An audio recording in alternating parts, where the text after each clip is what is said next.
Welcome to Payoff Pitch, the Action Network's MLB betting show, coming to you live on this Wednesday, breaking down the entire slate.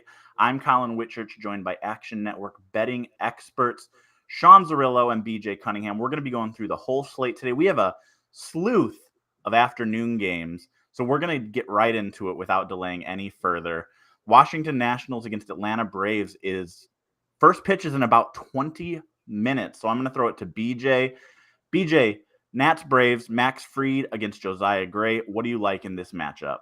I like chaos. I think we're going to go over 4.5 for the first 5 innings. That's currently at minus 120 at various books. I mean, look, I know it's Max Fried, but the Nationals last year were actually incredible versus left-handed pitching. Led Major League Baseball with a 272 average, 344 weighted on base average, which was second in Major League Baseball. And this is also the first time they've actually faced a lefty starter this season. And Max Fried honestly really wasn't that sharp in his first start. He had 8 hits and 5 runs and 5 2/3 innings to the Reds on opening day. He mainly utilizes a fastball, curveball, slider combination. That's Fried. And last season, he wasn't that dominant with his fastball or his slider. I mean, both allowed over 310 expected weighted on base average. The Nationals were actually 4th in Major League Baseball against fastballs and 8th against sliders. So actually a pretty decent matchup for the big underdog Nationals today. And Josiah Gray, really bad start against the Mets on opening day, gave up 4 runs, 8 hits, and only 4 innings of work. Gray is the exact same as Fried. Fastball, curveball, slider combination. Last year, his slider and his curveball were pretty effective, allowing under a 170 expected batting average, but his fastball was pretty bad, over a 400 weighted on base average allowed. And the Braves just absolutely crush right-handers, fastballs, and curveballs. So I have about 5.3 runs projected for the first 5 innings. So I think we're going to have some chaos here. So I like over 4.5 runs at minus 115. Zerillo, I know you have some future stock in Max Fried, but I think you're fading him as well today, going with the youngster Gray. Is that right? Yes, I like Josiah Gray a little bit. I don't think he's a future ace or anything, but I think he could be a very solid number 3 guy going forward. Has 3 probably average offerings, 2 good breaking balls. The thing to watch with Fried is his velocity was up from 93.9 to 95.2 in his first start, and that would be a career high. I think he touched 97 a few times, so he looked really good in that start. He just got roughed up a little bit, but I projected this line closer to 170 for the Nationals. Nelson Cruz is in the lineup. The Nationals announced their lineup about 10 minutes ago, which is maybe the latest I've ever seen a lineup announced before a game starts. But I think they were waiting on Cruz's status. But yeah, I'm on the Nationals here. Not too big, just a small bet. But I think you're going to keep finding value on the Nats, especially when they're going against the better teams in the league. They're just not going to be a fun team to bet this year. All right, let's keep moving it along here. The next game on our slate, Cubs against Pirates, 12:35 p.m. Eastern, first pitch. We've got Kyle Hendricks against Zach Thompson. And BJ, I'm sensing a theme with you here. More chaos in Pittsburgh today? I think so. Hendricks was okay, pretty decent in his first start, but if he's trending anywhere the way we saw him last year, which I mentioned on the last live stream, 4.99 expected ERA in 2021, the highest of his career, then I think that he's going to be a tad overvalued in the market going forward. And honestly, the Pirates had his number last year. He had 5 starts against the Pirates. Here was his stat line combined for all 5 starts. 24 1/3 innings, 29 hits allowed, 18 earned runs allowed, 18 strikeouts, and 8 walks. And he also had over a 4 xFIP in 4 of those 5 starts. So it wasn't fluky that he got roughed up by the Pirates. So I think Pittsburgh will have a decent matchup against him today, because even though their pitch value numbers are not very good against sinkers and changeups, I think they'll be able to get to Hendricks. Zach Thompson had a decent first year for the Marlins, pitched a little bit over expectations, had about a 3.2 ERA, but his xERA was around 3.7, xFIP around 4.6, mainly a fastball cutter guy. Cubs were plus 15 against fastballs and about even against cutters last year. Basically, the 2 pitches that the Cubs struggle against the most were sliders and changeups last year. So Thompson doesn't have either of those pitches in his arsenal. So I think this is a decent matchup for both offenses. So I have around 5.42 runs projected for the first 5 innings. So, and then 9.5 for the full game. So I'm putting a unit on both. Over 4.5 in the first 5, and then full game over 9 runs at even money. I feel like Hendricks is one of the most frustrating pitchers to bet for or against. He's so Jekyll and Hyde from start to start. He could give up, 6 runs in the first 2 innings, or he could throw a complete game gem. We just don't know. And Thompson, you mentioned, kind of under the radar. I don't think anyone knows who he is really. Pretty good for the Marlins last year. Obviously, traded for Jacob Stallings, so Pittsburgh feels highly of him. They actually drafted him out of high school way back in 2011. Didn't sign with them, reacquired him. So Thompson's someone to watch. Hendricks is tough to predict. Zerillo, where are you going here with Thompson versus Hendricks? Yeah, you said Hendricks could be frustrated to bet on or against. It's because every pitch is inside the strike zone, and it's moving so slow, and you're just like, just hit the ball, just hit it. He threw a lot of changeups in his first start, got a number of swinging strikes with it. Curious to see if that's a strategy he goes with more this year, is deploying that changeup more, because it is his best pitch. And if you're not going to throw hard with the fastball and people are going to hit it more often, which they did last year, maybe you just go to your off-speed stuff more. So number of swinging strikes with that pitch, I don't know if it's sustainable. Thompson is interesting to me. He had a 3.7 xERA last year with the Marlins, and in the time where he was actually used as a starting pitcher, he had a 3.9 FIP. Now, it's expected indicators, xFIP a little bit higher than that, but he does have some skills, and I think he's a pretty solid starter. I actually don't project much of a difference between these two guys. I know Kyle Hendricks has much more of name recognition to him and much more history underlying what he's done in the past. But at current levels, I actually don't see too much of a difference between these two pitchers. I projected the Pirates 106 for the first 5 innings, 103 for the full game. So both are plays for me, down to about plus 108. But again, nothing I'm super excited about. I just think the Pirates are going to be another team that you're going to find value on more often than not. All right, so we like the Pirates offense today, whether it's on the money line or on the total. I'm just hoping for another Seiya Suzuki home run, keeping increasing that rookie of the year stock on the north side of Chicago. Yeah. Let's move ahead. We have a homecoming. What kind of a homecoming? It's not at home, but facing his former team in Red Sox versus Tigers this afternoon, 1:10 p.m. Eastern. Eduardo Rodriguez against his old team and Boston ace Eduardo Rodriguez. We have Zerillo. The Tigers frustrated us yesterday, unless you were on the first 5. Blew a lead against Boston at home. Are we going back to the well today? Unfortunately, yes. And I'm on the Tigers win total under for the season. So I hate that I have to keep betting and cheering for them to win games, and then knowing in the back of my mind, if they lose, that it helps my win total. But, I have to factor that out of my mind and just bet these on a game-to-game basis. Now, after the lineup adjustments came in and I saw the starting lineups today, I actually don't know if I see value on this game. I bet them plus 115. I have it projected at 114 now. So probably no actionable value left. But I am high on both starting pitchers, Eovaldi and Rodriguez. My model weighted ERA for both is around 3.5, so very comfortable. High-end number 2 pitchers at worst, maybe low-end number 1s.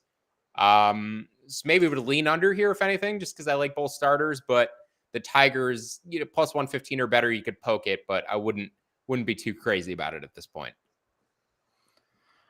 All right, let's move along to Dodgers versus Twins, another 1:10 p.m. Eastern start time. These matchups are always fascinating. I know we're going to see interleague play, everyone play each other every other year moving forward, but we don't see the Dodgers and Twins face off very often. Dodgers obviously perennial World Series contenders. The Twins trying to get there with a whole bunch of intriguing offseason moves, including today's starting pitcher, Chris Paddock, acquired basically right on opening day, maybe even the day after opening day from San Diego, and Clayton Kershaw's return to the mound for the Dodgers.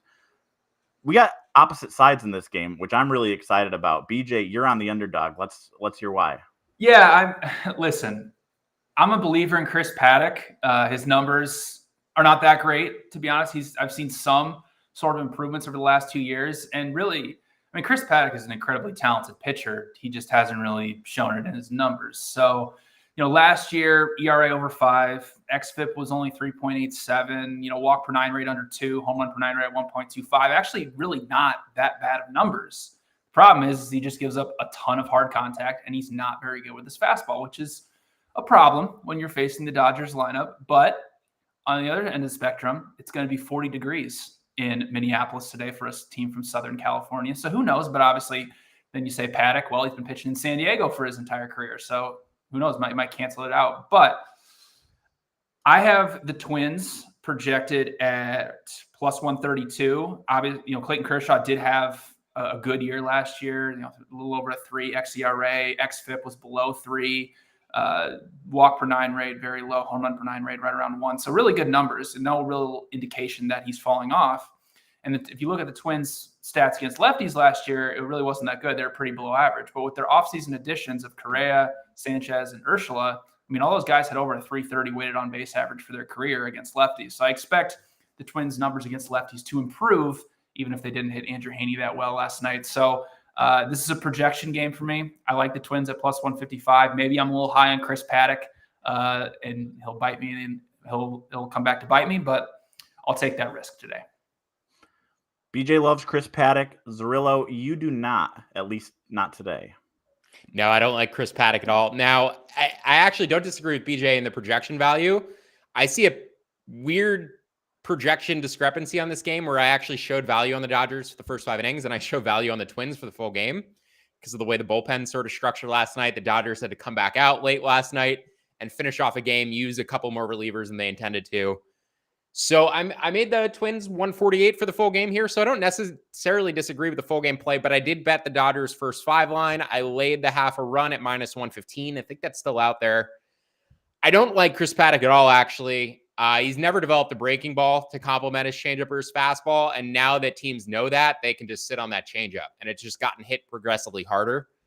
4.6 xERA last year. I have a tough time projecting him a lot better until he develops a breaking ball that he can go to consistently. And I think we're getting to a point where Clayton Kershaw is starting to get underrated. Maybe he can't last for a full season, but on a game-to-game basis, this guy's carried a sub 3.2 expected ERA for the past 4 years. He's still a number 1 starter. You may not view him as that because he might not be able to take the ball 30 times a year, but when he pitches, he's still a number 1 pitcher. So I made the Dodgers minus 170 for the first 5 innings here. I might have mentioned that. Have them winning the first 5 by about 7/10 of a run. So I laid the half a run. You could also lay the money line up to about minus 160 for the first 5. But I don't disagree with BJ's assessment on the full game line. I think there is value there. It's just I chose the half where I see more value in my mind.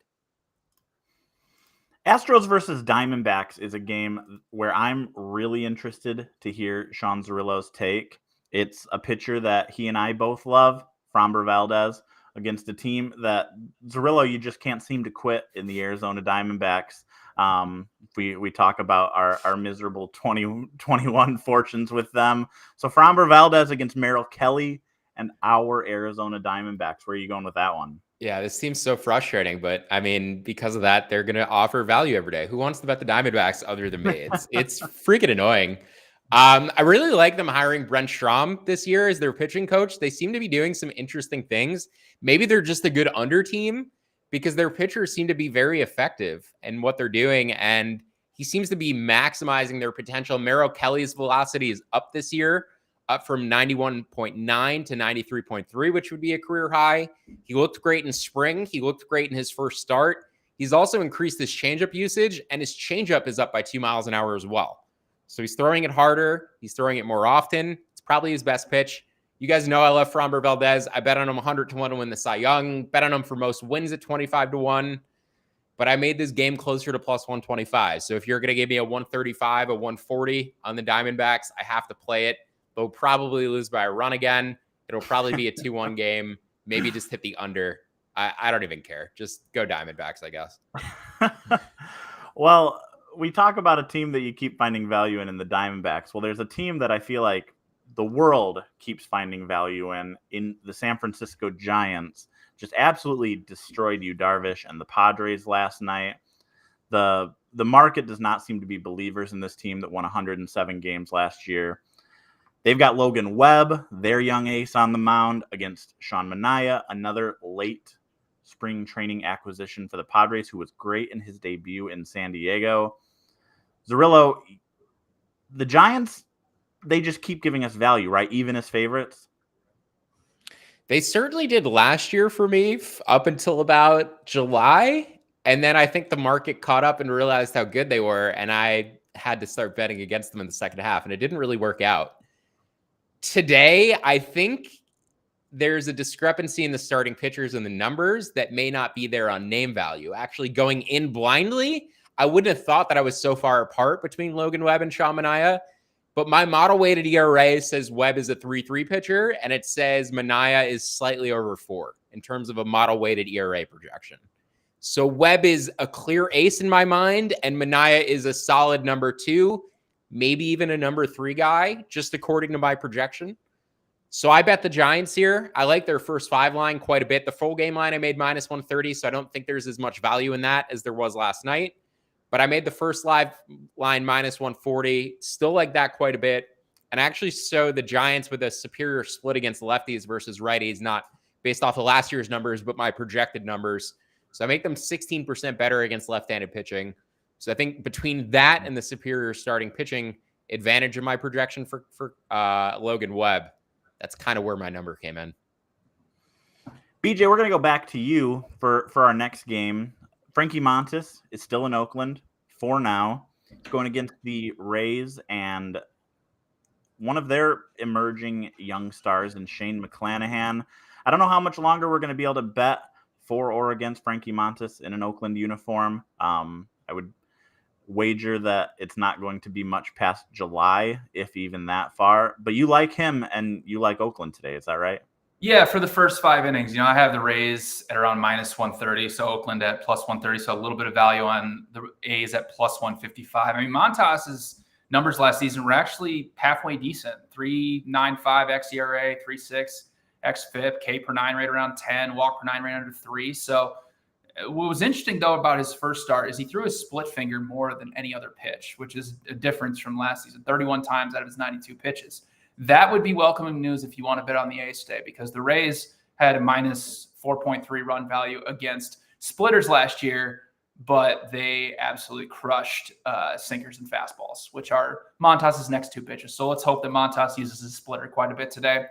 McClanahan, he had a very interesting opening day start. 4 1/3 innings. He wasn't effective at all with his fastball, which is a carryover from last year because his fastball allowed around a 410 expected weighted on base average, but his main 2 off-speed pitches of curveball and slider were both pretty effective. Well, the A's, I know it's early on. It's a very, very small sample size, but they've been hitting sliders and curveballs very, very well to start the season and have kind of struggled against fastballs. So if McClanahan gets hit a little bit on his slider and his curveball and his fastball still isn't effective, I think the A's do have some value. So I'm on Oakland for the first 5 innings at plus 155, just showing a little value there. And we'll see with McClanahan. I obviously think he's very talented, but those fastball struggles have been very, very real to start his career.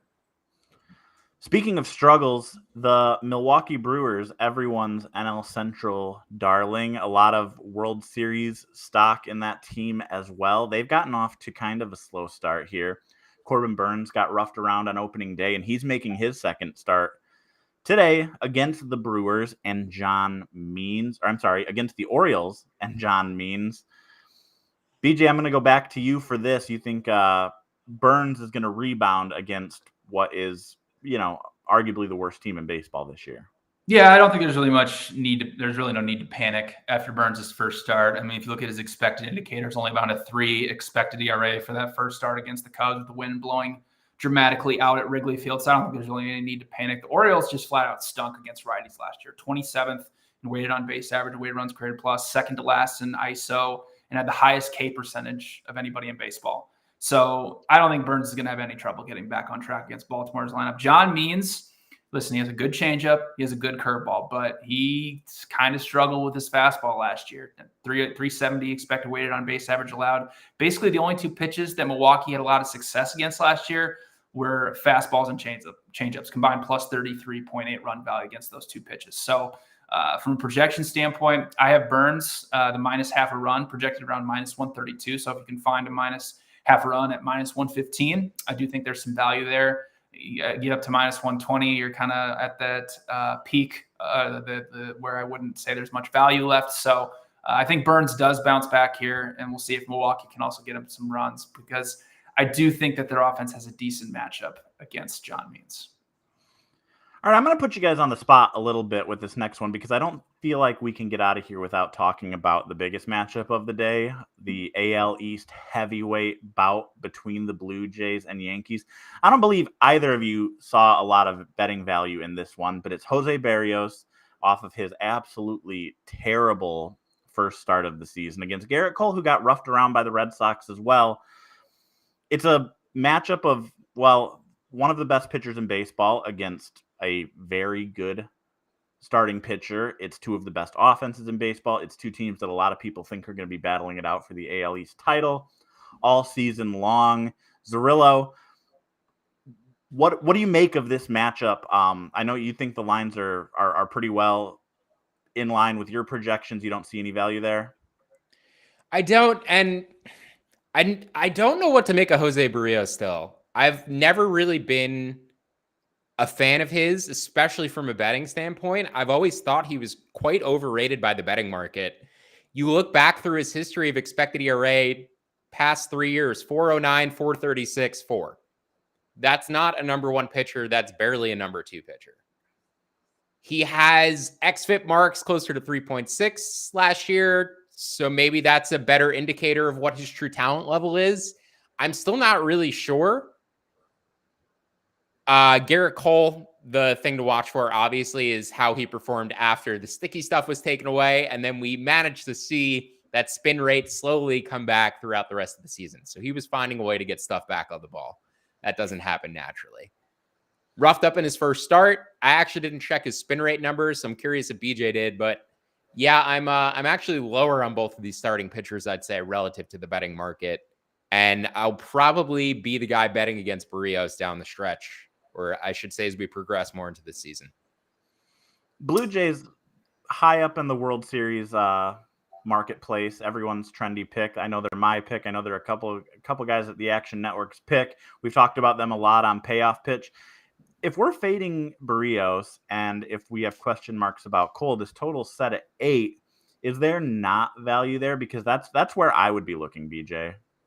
Yeah, so I have the Blue Jays projected at plus 135, Yankees at minus 135 for the full game, and then Cole at minus 148 for the first 5. So not really much value in it for me.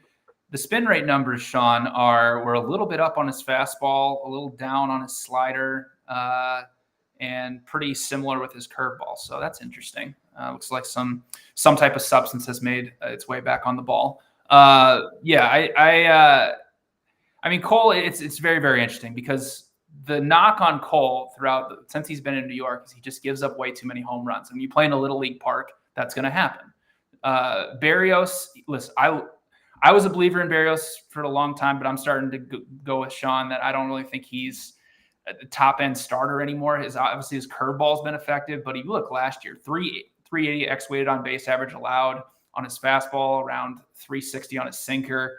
That's not good when you're facing a Yankees lineup that can hit home runs in bunches. So I'm with Sean. I don't really see much value on this. It's a very, very interesting matchup. I will be very interested to see how Barrios handles this Yankees lineup because he's going to face them quite a bit in the AL East, but nothing really of value for me on this matchup. BJ, I'm at 8.5 on the total. I'm just curious where you are because it's at 8 minus 120 right now. I think if it dropped to minus 110, I would probably take the over. Yeah, I'm at 8.3, so I'm pretty much right on with where it's at. I'll probably just end up staying away. It's just, I tell you what, the Yankees, I mean, I don't have any numbers to back this up, but they've had at least like 3 or 4 home runs that have just barely gotten over the wall so far this season. I'd be very interested to see what a lot of these guys' actual home runs versus expected will be at the end of the season.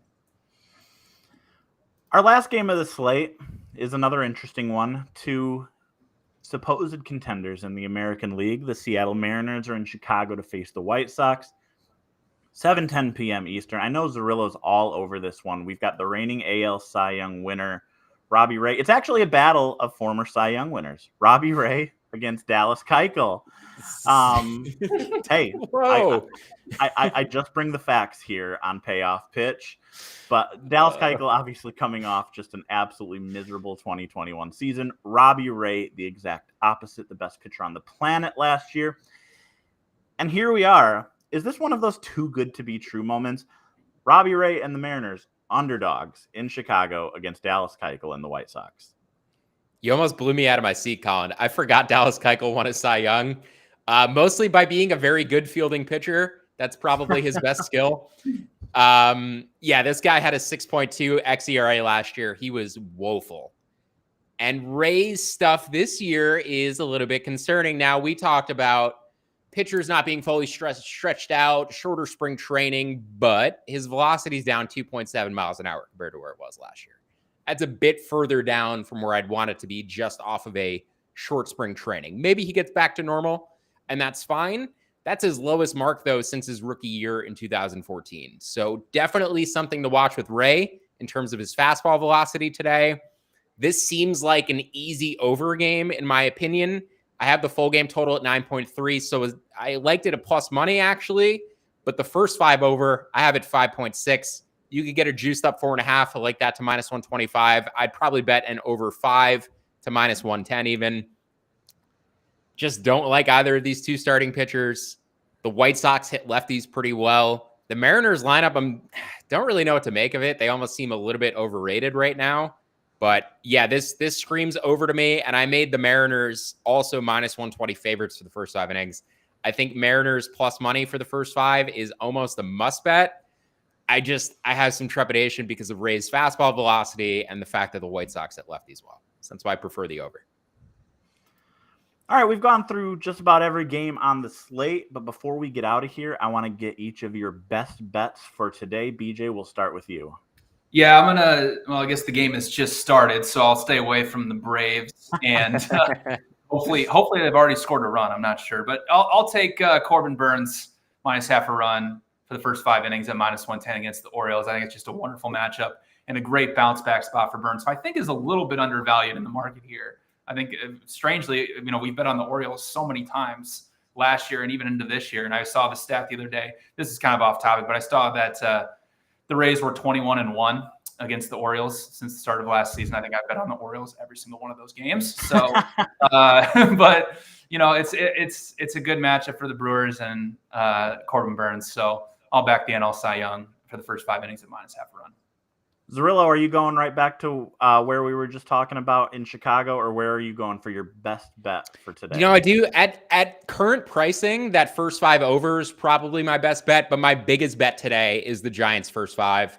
I'd still lay it at minus 135. I said I have it projected at minus 140, so it's not a huge gap, and I wouldn't put 1.4 units to win a unit at that point. I'd probably lay it to win a half a unit, but yeah, that discrepancy between Webb and Minaya actually surprised me going in blind.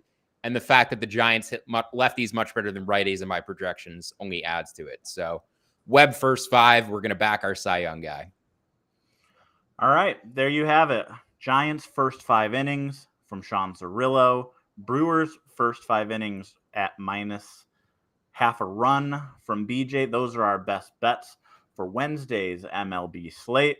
This has been Payoff Pitch. For BJ Cunningham, Sean Zerillo, I'm Collin Whitchurch. Good luck, and we'll see you next time.